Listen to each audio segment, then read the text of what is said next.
ఎంతవరకు చెప్పవచ్చు చెప్పండి? అరగంట? సరే సరే, మంచిది. దేవునికి స్తోత్రం. హల్లెలూయా. చదవమ్మా. ఆ,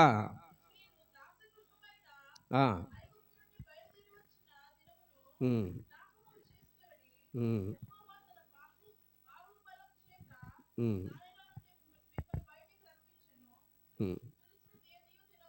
చాలమ్మా. చూడండి, ఇక్కడ మోషే ఇశ్రాయేలు ప్రజలను జ్ఞాపకం ఉంచుకోండి అనే మాట చెప్పాడు. ఏం జ్ఞాపకం ఉంచుకోమంటున్నాడు? మీరు ఏ స్థలములో నుండి, మరి దేవుడు ఏ స్థలములో ఉంటే మిమ్మల్ని బయటికి తీసుకొచ్చాడో ఆ స్థలాన్ని గుర్తు చేసుకోండి అంటాడు. జ్ఞాపకం చేసుకోనండి. ఎలాంటి శ్రమలు, ఐగుప్తులో వాళ్ళకు స్వాతంత్ర్యం లేదు, బానిసలు. పొద్దున లేస్తే మట్టి మొయ్యాలి, బిల్డింగులు కట్టాలి, మరి చాలా భయంకరమైనటువంటి శ్రమ పెట్టేవాళ్ళు. పని ఎక్కువ, జీతం తక్కువ, తినటానికి సరైనటువంటి తిండి ఉండేది కాదు. అలాంటి పరిస్థితులను వారు మరి కన్నీళ్లతో గడుపుతున్నారు. చాలా మరి తృణీకరించబడుతున్నారు ఐగుప్తులో. అలాంటి సమయంలో దేవుడు మోషేను ఎన్నిక చేసుకున్నాడు. అది అంతా చెప్పనక్కర్లేదు. కానీ మోషేను దేవుడు ఏం చేశాడు? ఇశ్రాయేలు ప్రజలను ఐగుప్తు బానిసత్వం నుండి పాలు తేనెలు ప్రవహించే దేశానికి తీసుకొచ్చారు. ఇప్పుడు మనకు వార్తల్లో వస్తూ ఉంటుంది ఇశ్రాయేల్ దేశం. ఎవరిని గురించి? ఇశ్రాయేల్ దేశం యుద్ధం. ఎప్పుడు చుట్టూన్నటువంటి వాళ్ళు యుద్ధం చేస్తూ ఉంటే మరి ఇప్పటికీ వారు ఎప్పుడు ఒక్కసారి కూడా ఓడిపోలేదు. దేవునికి స్తోత్రం. హల్లెలూయా. మన గుంటూరు పట్టణం అంతా కూడా ఉండరంట వాస్తవానికైతే. మన గుంటూరు పట్టణం అంతా ఉండరు. ఇరాను, ఇరాకు, మరి ఆ చుట్టుప్రక్కల ఉన్న ముస్లిం దేశాలు అన్నీ కూడా వాళ్లకు శత్రువులు. వాళ్ళందరూ కలిసి వారి మీదకి యుద్ధానికి వచ్చిన దేవుడు వారికి ఇచ్చిన జ్ఞానం, అంటే శత్రువులను ఎదుర్కోగలిగేటువంటి జ్ఞానాన్ని ఇచ్చాడు. మనము వాడే ప్రతిదీ కూడా వాళ్ళు కనిపెట్టినయే. ఇంక ఎవరు కనిపెట్టలేదు. ఈ లైట్లు కానీ, ఫ్యాన్లు కానీ, టీవీలు కానీ, లేకపోతే మనము ఉపయోగించే ప్రతిదీ కూడా ఇశ్రాయేలీలు కనిపెట్టి వాటిని వెలుగులోనికి తీసుకొస్తేనే ఈ అన్ని దేశాలు వాటిని ఉపయోగిస్తున్నాయి. ఇది దేవుడు ఎవరినైతే ప్రత్యేకించుకుంటారో వారు ఇంకొకరి మీద ఆధారపడరు. అది చూడండి, వారు ఇంకొకరి మీద ఆధారపడరు. అనేకులకు వారే దీవెనకరంగా ఉంటారు, ఆశీర్వాదకరంగా ఉంటారు. అది ప్రత్యక్షంగా మనము మన కళ్ళ ఎదుట ఇప్పటికీ చూస్తున్నాం. ఇది కవులు రాసిన కథలు కాదు బైబిలు. ఎవరో ఊహించి రాసినటువంటిది కాదు బైబిలు. ఇది నిజముగా మరి భూమి మీద నాటి నుండి నేటి వరకు జరుగుతున్న విషయాలనే దేవుడు బైబిలుగా మనకు ప్రవక్తల ద్వారా మనకు రాసి మన ముందు ఇది చరిత్ర అన్నమాట. భూమి పుట్టినది మొదలుకొని, ఆదాము అవ్వలు పుట్టినది మొదలుకొని నేటి వరకు, ప్రభు రాకడ వరకు ఏం జరగబోతుందో, జరిగింది, జరుగుతున్నది, జరగబోయేది, ఇవన్నీ కూడా దేవుడు ఇక్కడ మనకు తెలియపరిచాడు అన్నమాట. దేవునికి స్తోత్రం చెల్లిద్దాం. హల్లెలూయా. ఏం జ్ఞాపకం ఉంచుకోవాలి అంటే గతాన్ని జ్ఞాపకం చేసుకోండి అంటాడు. ఆయన మిమ్మలను ఎలాంటి బలము అంటే ఆయన బలముతో శత్రువుల చేతిలో నుండి వారిని విడిపించి పాలు తేనెలు ప్రవహించే దేశానికి మరి వారిని తీసుకుని వచ్చాడు గనక దేవుడు అంటాడు, మీరు దానిని జ్ఞాపకమందు ఉంచుకోండి. జ్ఞాపకం చేసుకోండి. దేవుడు మిమ్మల్ని ఏ విధంగా మరి ఇలాంటి శ్రమలో నుండి, అవమానకరమైనటువంటి జీవితంలో నుండి మరి ఒక శ్రేష్టకరమైనటువంటి దేశాన్ని, శ్రేష్టకరమైనటువంటి జీవితాన్ని మీకు ఇచ్చాడు. దానిని గుర్తుపెట్టుకోండి అని చెబుతాడు. మరి మనం కూడా పాపముల చేత, అపరాధముల చేత మరి దినదినం మరణ భయంతో ఉన్నటువంటి మనల్ని కూడా యేసు ప్రభువారు ఆ పాప దాస్యత్వంలో నుండి మనలను బయటికి తీసుకుని వచ్చాడు.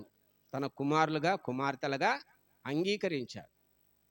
కాబట్టి మనము ఏ స్థితిలో నుండి వచ్చామో దాన్ని మనం గుర్తుపెట్టుకోవాలి. ఆ స్థితి నుండి మనల్ని తీసుకుని వచ్చినటువంటి ఆ దేవాతి దేవుణ్ణి నిత్యము స్మరించాలి, ప్రార్థించాలి, ఆయనకు లోబడాలి, ఆయన ఆజ్ఞలను అంగీకరించి నెరవేర్చాలి. రెండవది, మరి కీర్తనలో ఒక మాట దావీదు మహారాజు చెబుతాడు. 118:14 యెహోవా నా బలము అంటాడు. యెహోవాను గానము చేసెదము ఏకముగా, మనకు రక్షకుడాయనే, ఆయన మహిమ పాడెదము, ఆయనను వర్ణించెదము. ఆయనే దేవుడు మనకు, యెహోవాను గానము. దేవునికి స్తోత్రం. హల్లెలూయా.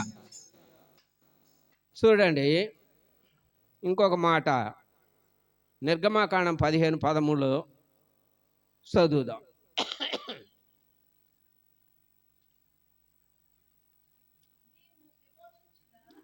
నీవు విమోచించిన ఈ ప్రజలను నీ కృపచేత తోడుకొని పోతివి, నీ బలము చేత వారిని నీ పరిశుద్ధాలయమునకు నడిపించితివి. దేవునికి స్తోత్రం చేద్దాం. హల్లెలూయా. చూడండి, మనల్ని ఎక్కడికి నడిపించాడు? ఆనాడు ఇశ్రాయేల్ ప్రజలను ఏ విధంగా అయితే మరి దాసత్వంలో నుండి అవమానకరమైనటువంటి జీవితంలో ఉన్న వారిని మోషే ద్వారా యెరూషలేమునకు పంపించాడు. యెరూషలేము అంటే దేవుని పట్టణం, దేవుని మందిరం ఉన్నటువంటి స్థలం అన్నమాట. కాబట్టి దేవుడు మరి అక్కడ దావీదు ఒక మందిరం కట్టాలనుకుంటే, దేవుడు నువ్వు కాదు, నీ కొడుకు ద్వారా, సొలొమోను ద్వారా ఒక మందిరం కట్టబడుతుందని చెప్పి మరి దేవుడు సొలొమోను ద్వారా యెరూషలేములో ఒక చక్కని మందిరం ఆరాధన చేసుకునేదానికి, అంటే మందిరానికి ఎవరు నడిపించారంటే దేవుడే నడిపించాడు. అది మనం వీడికి వచ్చాము అంటే అది దేవుని మహాకృపను బట్టి మనం ఇక్కడికి రాగలిగాం. మరి అలాగే ఇంకొక మాట 18వ కీర్తన 18:1 కీర్తన 18:1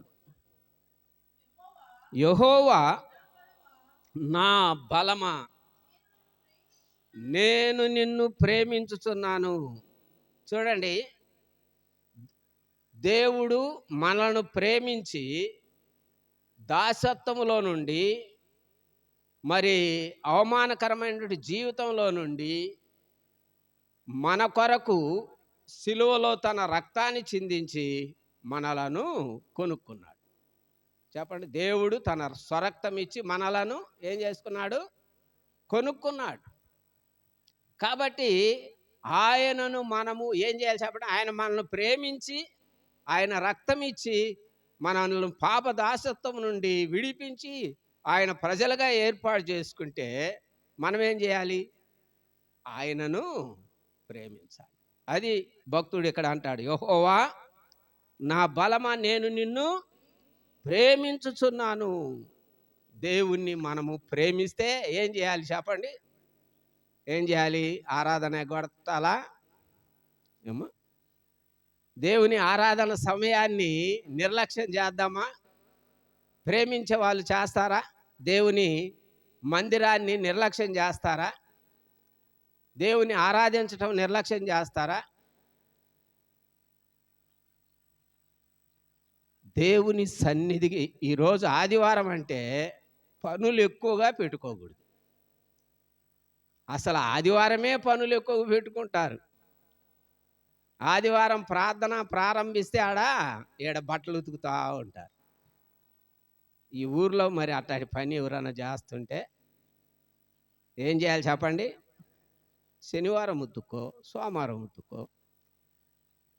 ఆదివారము అన్ని పనులు ఏం చేయాలి? ఆరాధన అయిపోయేంత వరకు మన పనులను ఏం చేయాలి? పక్కన పెట్టాలి. అవసరమైతే ఆ రోజు ఉపవాసం ఉండొచ్చు. ఒకవేళ వండుకోకపోతే ఏం చేస్తాం? మాకు 8 గంటలకే అప్పుడు ఆరాధన. 8 గంటలకు పనులు అయ్యే భోజనం అయ్యేది కాదు. పిల్లలకు అప్పుడు టిఫిన్ తెచ్చిపెట్టి పరిగెత్తుకుంటూ పోయేవాళ్ళం. 8ంటికి కరెక్ట్గా మేము ఒక 2-3 నిమిషాల ముందే వెళ్ళి కూర్చుంటే అప్పుడు పాస్టర్ గారు వచ్చేవాడు. కనుక అట్లా మన హృదయ ఆలోచన, మనం ఎప్పుడైతే ఆరాధన విషయంలో మన హృదయంలో ఆసక్తి కలిగి ఉంటామో, దేవుడు మనలను ఏం చేశాడు నన్ను అంటే, మరి ఎంత దూరం 3 కిలోమీటర్లు నడిచి వెళ్ళేవాళ్ళం. మాకు డబ్బులు ఉండేవి కాదు అప్పుడు రిక్షాకు. అందుకని ముందే 7:30 కల్లా బయలుదేరి వెళ్ళేవాళ్ళం. మరి ఈరోజు మందిరాన్నే 24 గంటలు ఉండే మందిరాన్నే దేవుడిచ్చాడు. దేవునికి స్తోత్రం, హల్లెలూయా. కాబట్టి ఆసక్తి, మనము దేవుని మందిరానికి ఏం చేయాలి? సంతోషంగా వెళ్ళాలి. మనం వెళుతూ ఏం చేయాలి? ఇంకొకరిని ప్రేరేపించి మందిరానికి తీసుకొని రావాలి. దేవునికి స్తోత్రం, హల్లెలూయా. చూడండి, నెహెమ్యా 8:10, 8వ అధ్యాయము, నేను ముగించుకుంటూ వస్తున్నాను. 8వ అధ్యాయము 10వ వచనం.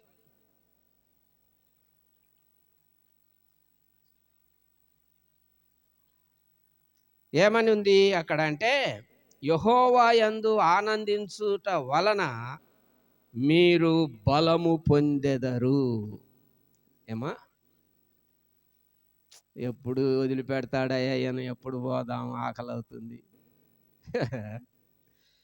ఆనందంగా ఉండాలి. దేవుని సన్నిధి అంటే సంతోషంగా ఉండాలి. మనం ఎప్పుడైతే దేవుని సన్నిధి టైం అయింది, మనం అందరికంటే ముందు వెళ్ళాలి, దేవుని పాటల ద్వారా స్తుతించాలి, మరి అందరితో కలిసి ఆరాధనలో, స్తుతి ఆరాధనలో పాల్గొనాలి. మరి దేవుడు మన పట్ల చేసిన ఆశ్చర్య కార్యాలు ఈ వారమంతా సాక్ష్యం 2 మాటలు చెప్పాలి. అలాంటి ఆసక్తి ఉండాలి. మందిరానికి సంతోషంగా వెళ్తే అదే బలం నీకు. దేవునికి స్తోత్రం, హల్లెలూయా. ఏమండి? తర్వాత 6వది ఏంటంటే, నా దోషమును బట్టి నా బలము తగ్గిపోయాను. కీర్తన 31:10లో ఉంటుంది ఈ మాట. బలం ఎప్పుడు తగ్గిపోద్ది చెప్పండి? ఎప్పుడైతే మనము పాపం చేస్తామో, పాపానికి చోటిస్తామో, మనకు బైబిల్లో 3 వ్యక్తులను గురించి చెబుతారు. సంసోన్ అంత బలవంతుడు, సొలొమోనంత జ్ఞాని, యోబు అంత భక్తుడు లేడు అని. మరి సంసోను తన బలాన్ని ఎలా పోగొట్టుకున్నాడు? ఏమా డెలీలా అనే ఒక స్త్రీని బట్టి, ఆమెను మోహించిన దాన్ని బట్టి, మరి స్త్రీ అయినా పురుషుడైనా మరి మనము జాగ్రత్తగా ఉండాలి. భక్తి జీవితం ఎలాగ ఉండాలి చెప్పండి? ఆయన నాజీర్ చేయబడ్డాడు. దేవునికి తల్లి గర్భంలో ఉన్నప్పుడే దేవునికి ప్రతిష్ఠించాడు తల్లిదండ్రులు. అతని తల మీద మంగళ కత్తి పెట్టకూడదు, అంటే ఎంట్రుకలు కత్తిరించుకోవటానికి లేదు. ఎందుకంటే అతడు దేవునికి ప్రతిష్ఠించబడిన వ్యక్తి. మరి మనం కూడా దేవునికి ప్రతిష్ఠించబడ్డాము. నువ్వు ఏ రోజైతే మారు మనసు పొంది బాప్తిసం పొందావో ఆ రోజే దేవుడు తన ఆత్మ ద్వారా నిన్ను ప్రతిష్ఠించాడు. దేవునికి స్తోత్రం, హల్లెలూయా. కాబట్టి ఆత్మ మనలను నడిపించినట్లుగా నడవాలి. అది ఎందరైతే దేవుని ఆత్మ చేత నడిపింపబడతారో వారందరూ దేవుని పిల్లలు, దేవుని కుమారులు, దేవుని కుమార్తెలు. ఆత్మ మనల్ని ప్రేరేపిస్తున్నా నువ్వు అటు పక్క నుండి మాకు చాలా పనులు ఉన్నాయి, మేము ఇప్పుడు ప్రార్థనకు పోయే పరిస్థితుల్లో లేను. కొన్నిసార్లు దేవుని ఆత్మ మనల్ని ప్రేరేపిస్తున్నప్పటికీ మందిరానికి వెళ్ళాలని, మరి మోకరించి ప్రార్థన చేయాలని, బైబిల్ చదువుకోవాలని, ఎవరికైనా సువార్త అందించాలని దేవుడు తన ఆత్మ ద్వారా మనల్ని ప్రేరేపిస్తుంటాడు అప్పుడప్పుడు. కనుక ప్రియమైన దేవుని బిడ్డలారా, మరి మనం ఎప్పుడైతే దేవుని ఆత్మ చేత నడిపింపబడతామో ఆత్మ మనలను సర్వసత్యములోనికి నడిపిస్తుంది. కనుక మనము బలం పొందుకుంటాం, ఆత్మీయమైన బలం. పౌలు గారు అంటాడు, నా శరీరం కృషించినను నా ఆత్మ బలపడుతూ ఉంది అంటాడు. శరీరం ఏముంది? మట్టే. ఏదో ఒకరోజు మట్టిలో పెట్టేస్తారు. ప్రాణం పోగానే ఈ శరీరానికి ఏ విలువ లేదు, మట్టే ఇది.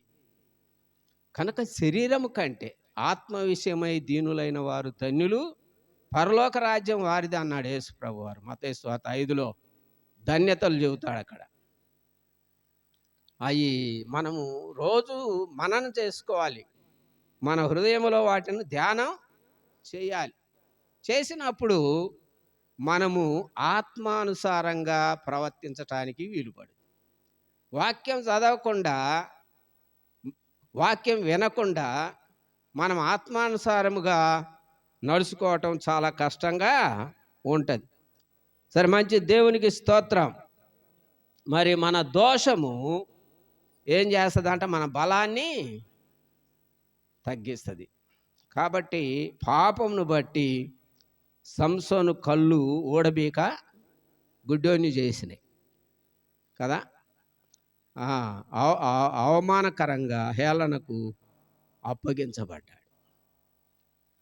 కాబట్టి పాపాన్ని మనము ఆశించకుండా జాగ్రత్త పడాలి. 7వది 84, 5, 6 వచనాలు చదువుదాం.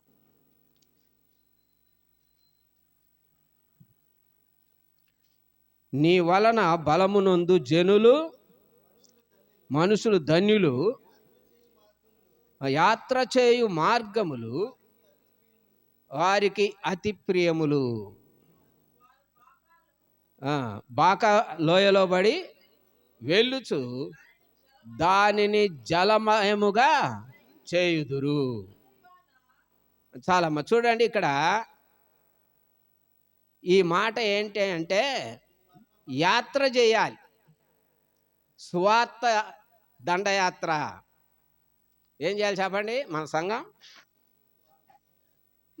మరి కొన్ని కరపత్రికలు తీసుకొని పాటలు పాడుకుంటూ ఎవరెన్ని ఆటంకాలు చెప్పినా పోతూనే ఉండాలి. సువార్త పత్రికలు ఇంటింటికి ఇవ్వాలి. పాటలు పాడి ఆకర్షించాలి. అక్కడ నేను 35, 40 సంవత్సరాల మధ్యలో ఈ ఊరిలో సువార్త అందించా. ఈ ఊరికి వచ్చాం. కుంచనపల్లి, పెనుమాక, శ్రీనివాసరెడ్డి బ్రదరు, హనుమారెడ్డి బ్రదర్ అని వాళ్ళు మంచి సేవకులు, బక్సింగారు సాహసం. అయితే నేను కూడా వాళ్ళ దగ్గరికి వెళ్ళేవాడిని. అక్కడ 7వ తేదీ రాత్రి నైట్ ప్రార్థన ఉండేది, దాంట్లో పాల్గొనేవాడిని. ఈ సెంటర్లలో ఎక్కడ నిలబడినా బ్రదర్ మీరు చెప్పండి అనేవాడు శ్రీనివాసరెడ్డి బ్రదర్. ఆయన లెక్చరర్, ఇంజనీర్ కాలేజీ లెక్చరర్. ఇది అదే ఊరు గుండె ఇక్కడ కాలేజీ ఒకటి ఉంది కదా, ఆ కాలేజీలో ఆయన లెక్చరర్. అయితే ఇప్పుడు రాజీనామా చేసి పూర్తి సేవ చేస్తున్నారు భార్యాభర్తలు. వాళ్ళతో ఈ ఊరు తిరిగాం మేము. అప్పుడు దగ్గర 35 ఏళ్ళు 40 ఏళ్ళు మధ్యలో. అంటే మా పెద్ద అబ్బాయిని తీసుకొని వచ్చి, అప్పుడు వాడు చిన్నోడు, 5-6 సంవత్సరాలు ఉంటాయి, ఈయనకంటే పెద్దోడు. ఇప్పుడు 45, 44 వచ్చి ఉంటాయి మా వాడికి.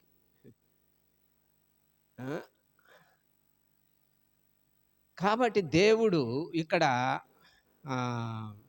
మల్లేశ్వరి సిస్టర్ అని రెడ్ల కుటుంబం, ఈ ఊరి అమ్మాయి గుంటూరులో మరి పెళ్లి చేసుకున్నారు. వాళ్ళు ఇప్పుడు పెద్దోళ్ళు, నా వయసే ఉంటుంది ఇప్పుడు. వాళ్ళ ద్వారా వాళ్ళ ఇంటి దగ్గర మీటింగు పెట్టాం. అంటే సాయంకాలం దాకా తిరిగాం. మధ్యాహ్నం నుండి ఊరంతా తిరిగి సువార్త అందించాము. మరి అక్కడ సెంటర్లో రెడ్డి గార్ల వాళ్ళ ఇళ్ళ మధ్యలో సువార్త సువార్త కూడిక జరిపాము. శ్రీనివాసరెడ్డి బ్రదర్ ఏమన్నాడంటే, బ్రదర్ మీరే చెప్పండి ఈరోజు వాక్యం. 3 గాడిదలను గూర్చి చెప్పా ఇక్కడ. 3 గాడిదలు ఉన్నాయి కదా బైబిల్లో. ఊరగాడిద, కంచరగాడిద, అడవి గాడిద. ఈ 3 గాడిదలను గూర్చి చెప్పా. చెప్తే కంచరగాడిద వేషధారణకు సాదృశ్యం.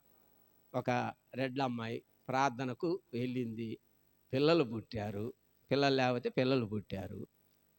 ఇంకా ప్రార్థనకి వెళ్తూ ఉంటే మరి వాళ్ళ బంధువులు ఏమన్నారంటే, అంత మాలమాదిగల మధ్యకు పోతావు నువ్వు ప్రార్థనకు, వెళ్ళొద్దు, ఇంట్లో చేసుకుంటే పోదా అన్నారు. ఆమె పాపం వాళ్ళ ఒత్తిడికి తట్టుకోలేక ఆరాధనకు చర్చికి వెళ్ళకుండా ఇంట్లో ప్రార్థన పెట్టుకుందంట. ప్రార్థన మానేసిందంట. అప్పుడు మేము ఈది సువార్త చేసేటప్పుడు అక్కడ వాక్యం చెప్పాం కదా. తర్వాత ఆ మల్లేశ్వర అని మల్లేశ్వరి సిస్టర్, గోవిందరెడ్డి ఆయన పేరు, మల్లేశ్వరి సిస్టర్, ఈ ఊరే ఆమెది. ఆమె ద్వారా తెలిసింది, బ్రదర్ మీరు 3 గాడిదలను గురించి చెప్పిన ప్రసంగం అక్కడ పనిచేసింది అన్నాడు. నంబూరులో పనిచేసింది. మరి ఇట్లా మారు మనసు పొందిన అమ్మాయే వాళ్ళ బంధువుల ఒత్తిడికి సంఘానికి పోకుండా ఇంట్లో ప్రార్థన చేసుకుంటుందంట. ఆ రోజు ప్రార్థనకు వచ్చి వాక్యం విని, నేను కంచరగాడిదనే నిజమే, ఇంకా ఇక్కడి నుంచి ఎవరేమైనా కానీ నేను ప్రార్థనకు వెళ్ళాలి అని తీర్మానం చేసుకున్నాను. ఇక్కడ ఆ కార్యం జరిగింది. ఆ రోజు చేసిన వాక్యము ప్రార్థన. కనుక మనము దేవుని పిల్లలము ఏంటంటే, చీకట్లో ఉన్న వారిని వెలుగులోనికి తీసుకురావాలి. మనము ఒకవేళ ప్రసంగం చెప్పినా, సాక్ష్యం చెప్పినా, లేకపోతే ఏదైనా మంచి పాట పాడి వినిపించినా ఎవరో ఒకరు పట్టబడతారు. దేవునికి స్తోత్రం. ఏమా అర్థమవుతుందా? కనుక యెహోవా యందు ఎవరైతే భయము భక్తి కలిగి ఉంటారో వారు ధన్యులు, ఆయన ద్వారా బలం పొందుకుంటారు. సరే, చివరి మాటగా చదువుకుందాం. యెషయా 33వ వచనం చదువుదాం. చదువమ్మా. నేను చాలా చదువుకున్నానులే, రాసుకున్నాను, కానీ ఇవన్నీ చెప్పటం లేదు. యెషయా 30వ అధ్యాయము 3వ వచనం. ఏమా? ఫరో వలన కలుగు బలము నీకు అవమానకరమగును. ఫరో అంటే అన్యుడు, లోకములో ఏవేవో సంపాదించాలా, ఏదో చేయాలనుకొని ఫరో మీద ఆధారపడతామన్నమాట. అది దాని భావం ఏంటంటే, ఫరో వలన వచ్చే బలము మీకు ప్రయోజనం ఉండదు అస్సలు. మీరు లోక సంబంధంగా మనం ఎన్ని ప్రయత్నాలు చేసినా నిష్ప్రయోజనం. మిగతా మాట కింద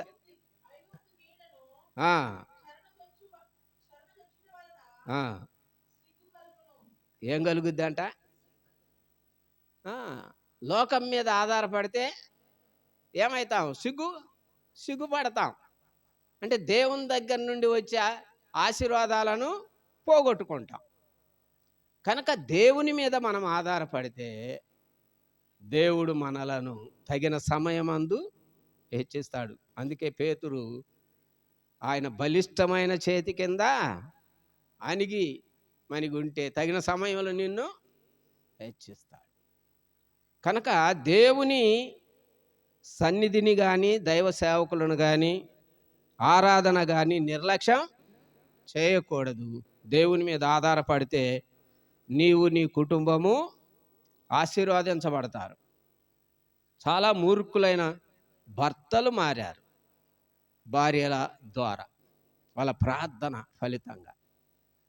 వాళ్ళు హింసించారు, శారీరకంగా కూడా వాళ్ళను గాయపరిచారు తాగి వచ్చి.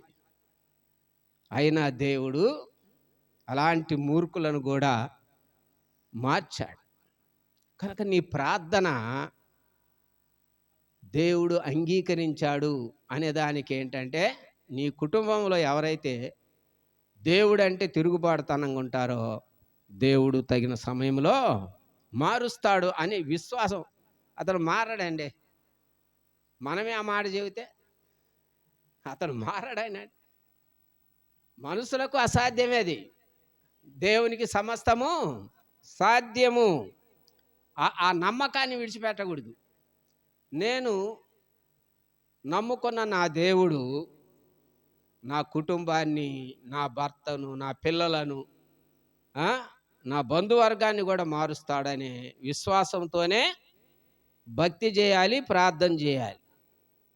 ఎందుకంటే దేవుడు లోకమును ఎంతో ప్రేమించాడు. అందులో నీ కుటుంబము, నీ కుటుంబ సభ్యులు ఉన్నారు. అందుకే ఇక్కడ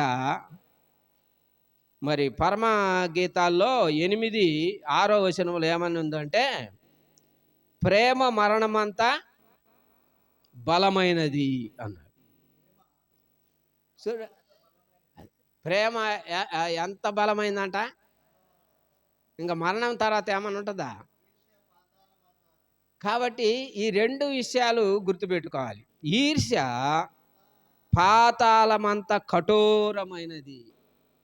నీలో ఈర్ష్య ఉందనుకోండి, నువ్వు పాతాళానికి పోతావు, నీ భర్త పోతాడు, నీ బంధువులు కూడా పోతాడు. ఇంత వాక్యం వింటారా?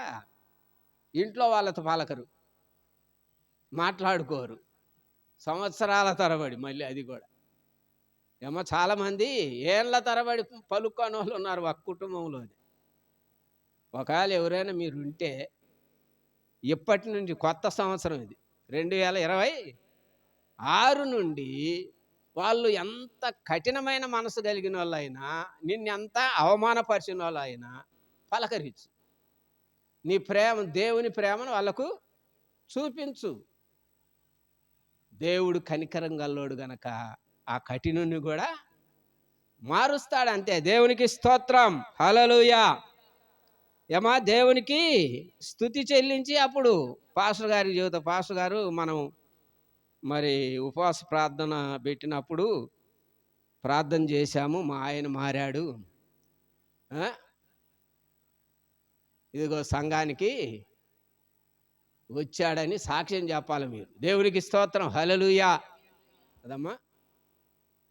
జ్ఞానవంతురాలు తన ఇల్లును ఏమా కడతారా పిరికేస్తారా?